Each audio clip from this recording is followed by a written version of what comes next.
Join us for a review of the all-new Mercedes GLA. Let's go!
The new Mercedes GLA has a stronger appearance in the front.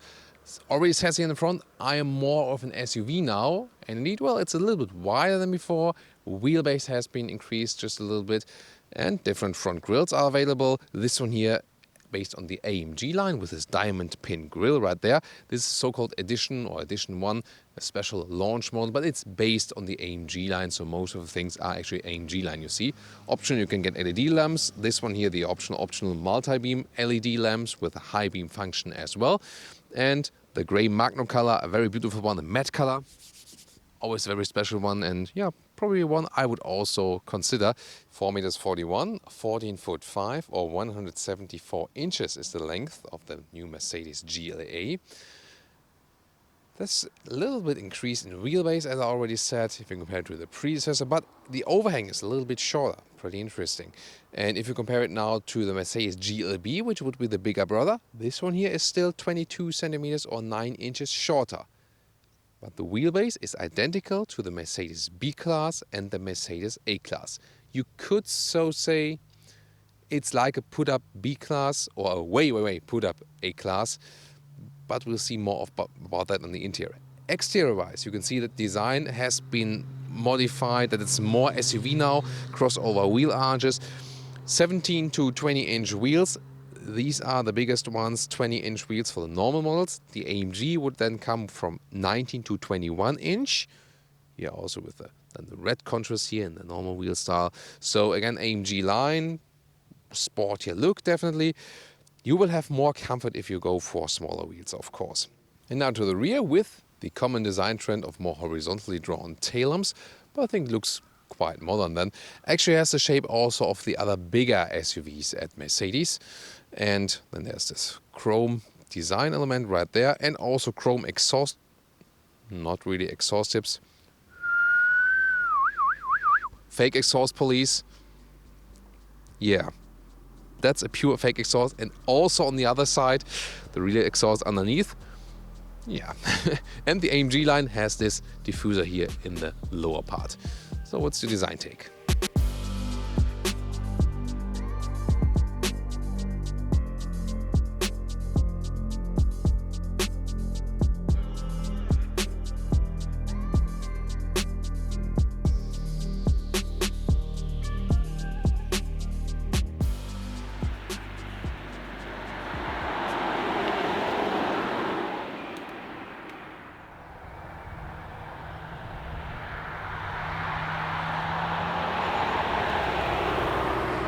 Then this styling from this launch model is with red contrast stitches and so on. So you can see it also with the sporty steering wheel, for example.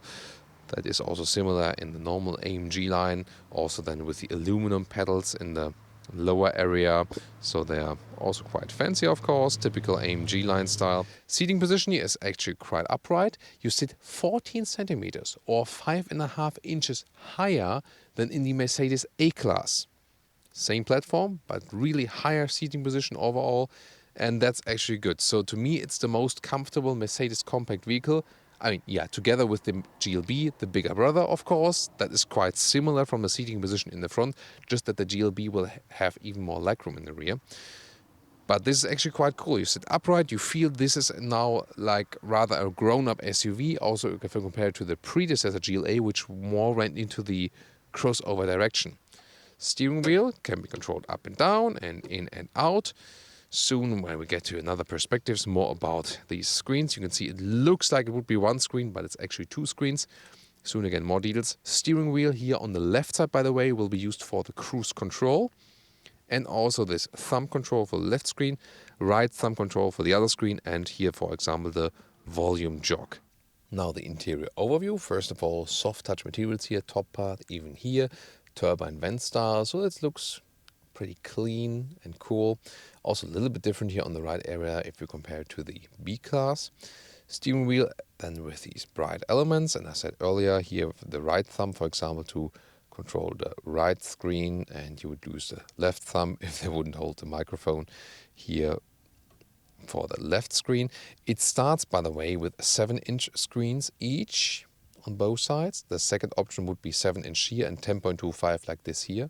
And then this is the dual 10.25-inch setup, the top setup. Even the smaller screen comes standard with MBUX infotainment system. And the top one, of course, also has it, and also with the natural voice input, for example. We'll test it very soon.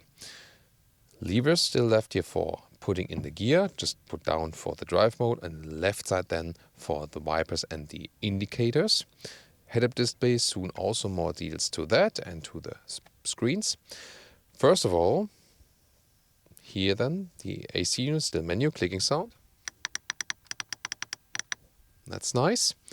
Sometimes these buttons here do not seem to be aligned 100%. I'm not sure if it's even possible, but in this vehicle it seems quite okay at least. And the GPS looks like this. So, so actually quite fancy screen, as also responsive enough. And the CarPlay integration looks like this. Here we go. Doesn't use all of the screen, but I think that's also not too bad. So like this here, and this one here is also the optional Burmester sound system. And for a compact vehicle, this has really a nice clear sound. So is very expensive, yes, but if you want the best sound, I can indeed recommend it. A crystal clear view on these digital instruments, so they are actually quite fancy. And you can also change the views here, for example, with styles and display. There's, for example, a sporty view available if you prefer that. This has this AMG style. We also see it in the AMG cars. Other than that, what's also handy that you can put the GPS information right in here. So that's, of course, another good use for the digital instruments. And can also be put to full screen. And now to the rear. Let's see about that. So it's a very wide opening of the door, and also with a beautiful microfiber on the inside. Soft leatherette around, so there's a high build quality, pretty cool. Also same design then for the rear seats, and the whole form also reminds us of the B-Class, surely. By the way, this rear bench can be moved forward and backward if you have that option. Not in this very test car here at the moment. But then it would also go forward or backward 14 centimeters or 5.5 inches. So the same dimensions, like you sit higher than in the A-Class. Interesting, right? Oh, I opened the fuel cap just by leaning on it.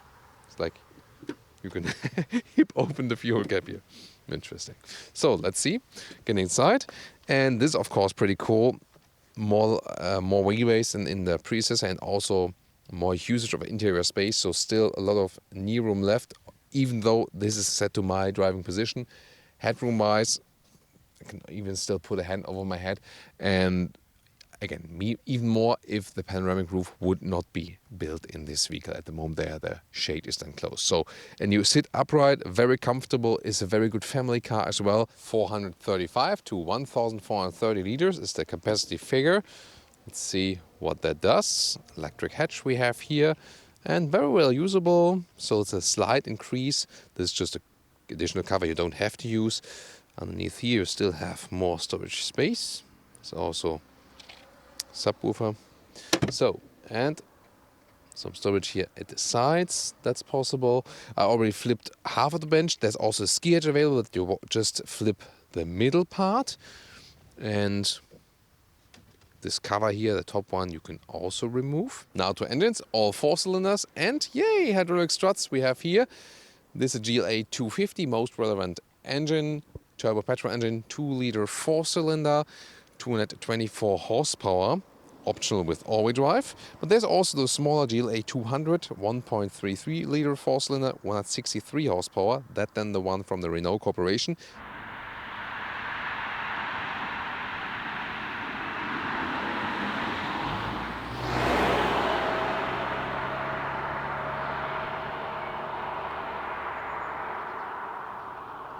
Welcome to Thomas's Driving Lounge with the all-new Mercedes GLA, here as a GLA 250. This will be probably the most important engine worldwide for this car.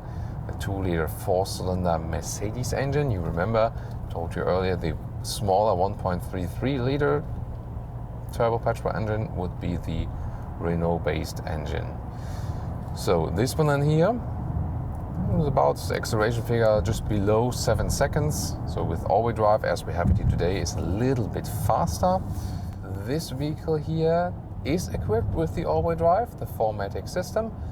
Also available with front-wheel drive, the very same engine. All-wheel drive will be relevant, for example, for alpine regions, you know, winter regions, so to say. You know, for more pure city areas, it's not that crucial if you have it or not. So, but we have it here today, and as I said, a little bit faster, and the all-wheel drive distribution is actually quite interesting. So usually when we drive here right now, it is 80% in the front and 20% of torque in the rear. So there's this, you know, this clutch, also puts some torque to the rear. Whoa, this was the autonomous emergency brake, also with putting the seat belts tight. Because we were quite fast and the car in front of us was turning, and then for a second obviously our car thought maybe that car in front of us coming to a stop and then needs to apply the autonomous emergency brake.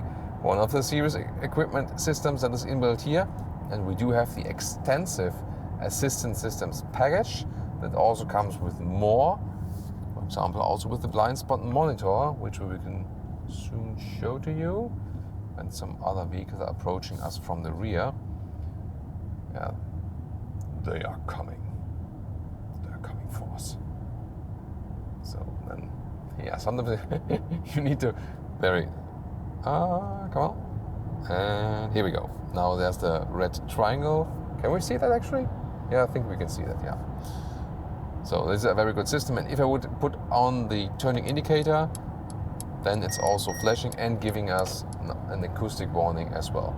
Adaptive cruise control we can set here, left side of the steering wheel, pretty good and easily to control. Well, about the fuel economy, yeah, I mean this engine here is actually quite thirsty. So some 9 liters on 100 kilometers, I have to calculate with that.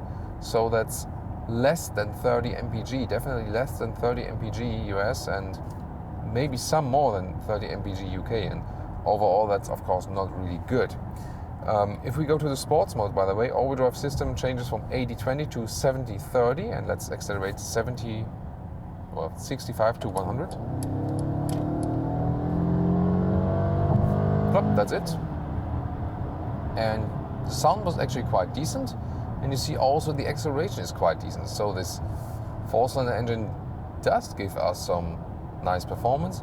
And again, I changed to the sports mode before, so we have a little bit more power at the rear wheels. That makes the car also feel a little bit sportier. Also, we have the adaptive suspension here built in this vehicle. That's an option. And let's say at the compact Mercedes models, it does not make such a big difference than with the compact Volkswagen AG models, like, you know, VW, Audi, Seat, Skoda. There the adaptive suspension makes a massive difference. You should always go for it. Here with the Mercedes cars, if you have one of the bigger engines, which is also in this case here, or the GLA in general, you know, there are, like with a lot of other compact vehicles, 2 different kinds of rear axles. One, like say, more basic one, and one more elaborated one. This here, the GLA, always comes with the more elaborated one in the rear already. With the A-Class, it depends on which engine size you pick. So you can also go with the base suspension and you'll be just fine. Yes, definitely. The adaptive suspension does make it more comfortable a little bit, but then you can also vary a little bit with wheel choices. Here we do have 20-inch wheels. Together with the adaptive suspension, it's still surprisingly fine. So I expected a little bit worse, but that's surprisingly good actually. If you want more comfort, or if you go for the standard suspension, definitely go for smaller wheels. I mean, 20-inch on the GLA, I think it's also too big, and a little bit more dampening from the tires is surely something that that would be more suitable for this car.